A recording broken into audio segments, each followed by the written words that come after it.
So this is actually really interesting, guys. What's up, everybody? It's Scyushi for Trove.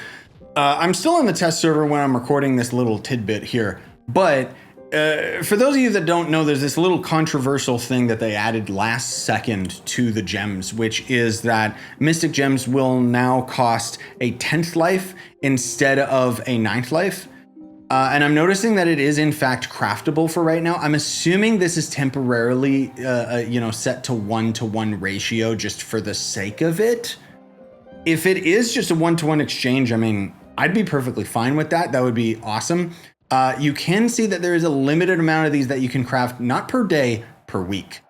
Which does mean that we are going to run into the problem of the gems being time gated, which I think is kind of the main thing that the developers were aiming to do with the 10th lives, because they started to see just how quick a lot of players were getting maxed out gems on the test server, despite the fact that they gave us all of the resources in order to actually do so on the test server. So, a little odd. We don't know whether or not they are going to end up having a different price value to them, unless that's my Shadow UI mod. Give me a second here. Is that why? No. Okay. So we don't know what the actual store representation is. They have mentioned in the patch notes, or the more recent patch notes on the test server anyways, that 10th lives will be obtainable from all sources that 9th lives are dropped from. So weekly loot boxes and all of that crap. I am a little bit concerned as to how this is going to end up working. The increase level chance, like the probability of it working, seems to be the exact same. But just to clarify to a lot of people, because there's going to end up being a lot of confusion around 9th life versus 10th life. So the way that Mystic Gems are going to essentially work when you're upgrading into them, basically, like, let's say that you end up having maxed out crystal gems and they're at level 30 and they have fully augmented stats and everything like that. You can end up using a Mystic Gem converter, which will end up upgrading that gem into Mystic, and you will keep the levels and keep the augmented stats.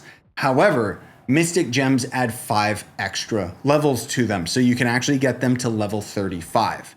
At which point it's going to end up costing a bunch of new resources. Namely, it's going to cost Mystic Gem Sparks, look at this, on top of normal elemental sparks, which, by the way, in my other video where I talked about there being no rightful way to grind for Cosmic Gem Sparks, that is no longer the case, because in fact we do have C15 or D15 Long Shade Geo Topside. So when this all ends up coming live, it'll all make sense.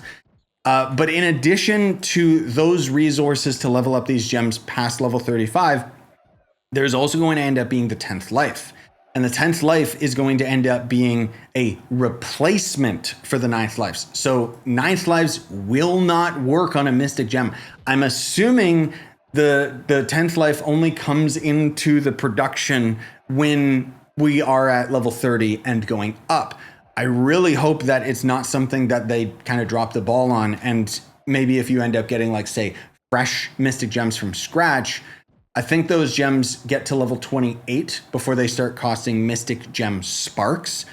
I would hope that they don't end up costing 10th lives at that level as well, because then it means that it's not going to be as efficient to grind new gems. It's going to be more efficient to grind up and max out crystal gems first and then convert them, which might be their big brain plan all along, because the Mystic Gem converters are pretty ridiculously expensive, as we've already seen, at least free to play. Cash Shop, they're supposed to be the same cost as a Crystal Gem converter, with the Crystal Gem converter getting a lower price cut. So that could be good long term, but I'm very scared what the 10th lives are going to cost, because the 9th lives are already very expensive. So I genuinely hope that this is real and it's a 1-to-1 ratio, because what that would mean is it's time gated. Yes, 15 of them a week is not that much, especially considering that these can and will fail. And that's a lot of resources that you have to spend on your Mystic Gems, despite the fact that they can still fail. But at the very least, it does mean that this is a slow but sure guarantee that you will inevitably be able to max out your gems, rather than it just being a true 100% pay to win method. Now, another little bit of feedback that I got mentioned to you guys, I feel is relevant for today's video, is in regards to the Mystic Gem converter. So ignore the Soul of the Depths that I have. They gave me a crap ton of them so that I could do another video here on the test server while I was recording stuff on here. But suffice to say, Souls of the Depths are still going to end up being a pretty bad resource to farm. And I still very much question the Mystic Gem Converter cost. But the thing is, if you can effectively farm depths, and more so if you have the runic crafting table maxed out, or at least a couple specific nodes in that table, you can actually get Souls of the Depths from dungeons in D15.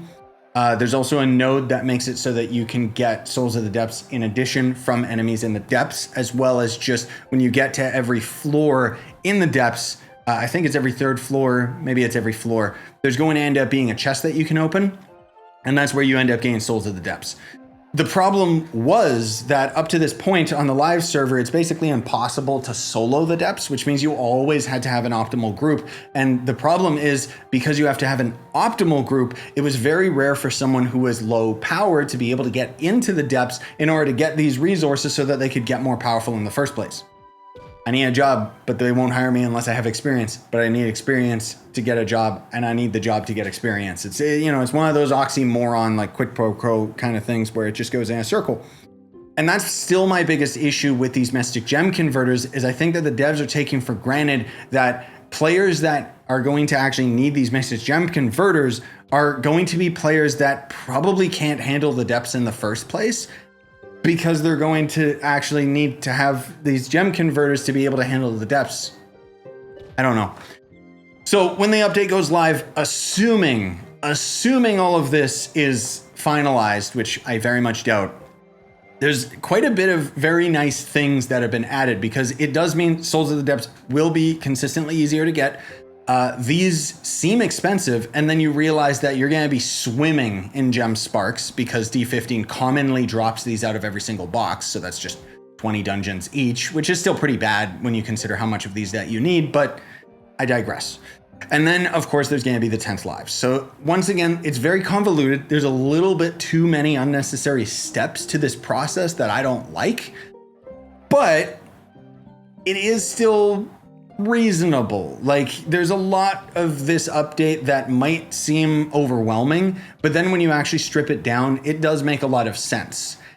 I'm not necessarily defending and saying that this is the best update Trove's ever had or anything like that, because at the end of the day, what is this update other than just giving us more? You know, it's more of the same. We already ended up getting crystal gems. They were already very monetized, and now they're just doing the same thing, like literal copy and paste, and doing it again, and expecting us to spend the same amount of money again.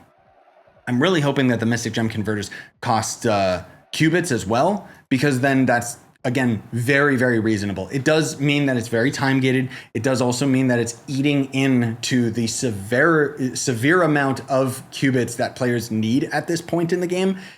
I really think that they need to overhaul qubits, but overall, you know, this wasn't necessarily supposed to turn into a review of this update, but I think that it's actually going to end up being a pretty dang solid update, assuming that a lot of this is actually true. Because if these are not a one-to-one, it's going to be very brutal. I would assume the highest they could possibly take it is a 5 9th lives equals one of these.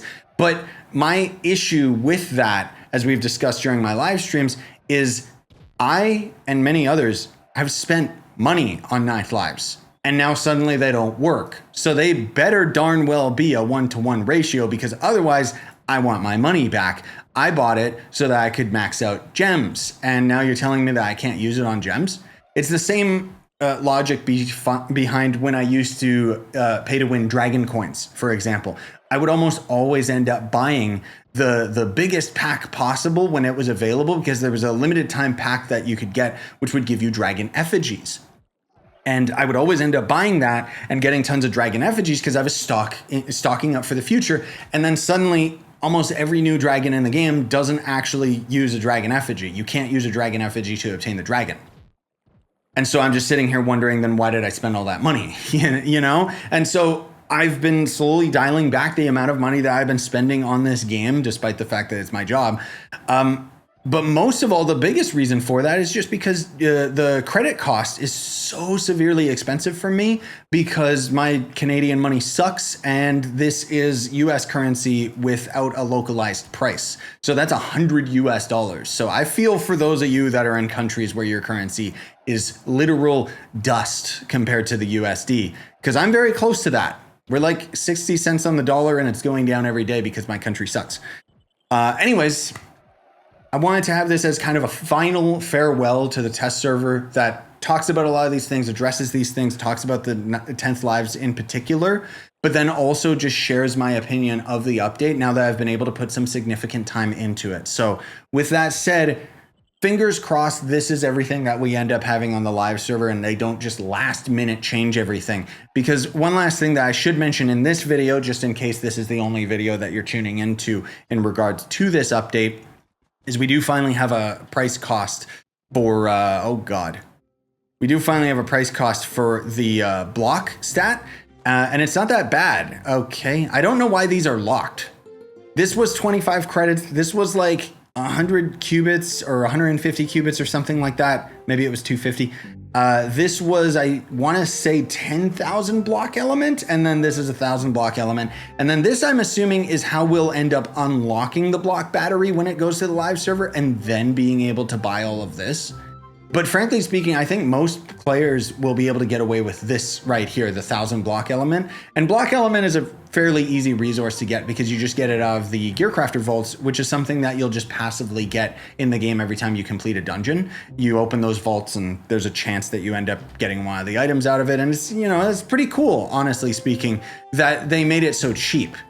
I was very adamant when I was telling them like what the cost should be of these. And I don't know if that ended up falling on deaf ears or not, but I kind of have a feeling that maybe I influenced the price of these. I don't know. Maybe I'm just being too egotistical, but suffice to say, I'm looking forward to this update because one, it gives me something to do, and two, the real question is this going to end up being an update that's going to end up affecting everybody? Well, at the end of the day, if I'm being perfectly honest, the only thing that we really get out of this update is upgrading your cosmic gems to Mystic and then trying to max those out. All of the other gems are completely secondary. The only reason you're doing that is for the flex of having very high power rank. Because you will not believe me when I tell you that the light stat is the only stat that really matters at the end game, because enemies have this stat called darkness, which is armor, and light is the armor penetration. So your base stats don't mean jack unless you have enough light to actually damage them. And I have extensively been testing out maxed out classes. Like they hooked me up while I was here on the live server to get maxed out gems, full out mystic gear. I'm fully kitted out. And I gotta say, in my testing, when I didn't have myself fully kitted out, but I did get fully maxed out cosmic gems, the cosmic gems made more of an impact than having maxed out Mystic and having maxed out gems. Like, frankly speaking, maxed out gems didn't really make much of a difference because it gave me a lot more stats, but it doesn't really matter. In any case, that's going to do it for me. Hopefully you guys ended up enjoying the update, and hopefully you're looking forward to it. Hey, there's Astro. Speak of the devil. Thanks so much for watching, gamers. Really appreciate it. The positivity and support we've been getting on the channel has been amazing, but also it's because Trove's finally popping off with some pretty banger updates.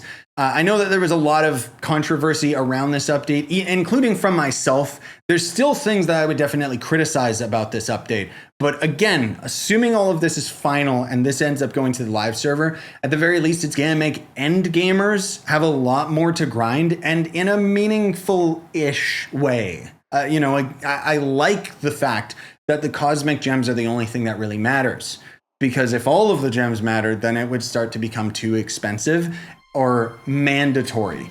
And right now, again, the only thing that's mandatory is the cosmic gems. That's kind of all we're getting out of this, because once you get your cosmic gems maxed out, then you can pretty much max, grind D15 on any class in the game. But I've already got our videos that kind of talk about the efficiency of each of the different characters. And yeah, I'm excited to explore all of this when it goes live. I'm assuming that this update is going to go live next week, if not early September. We'll see. I think the update needs to go live before Silksong comes out. Anyways, smash like, sub for more, buy the merch you want to support the channel. Have yourselves a wonderful day, everybody. Sign on and stay epic.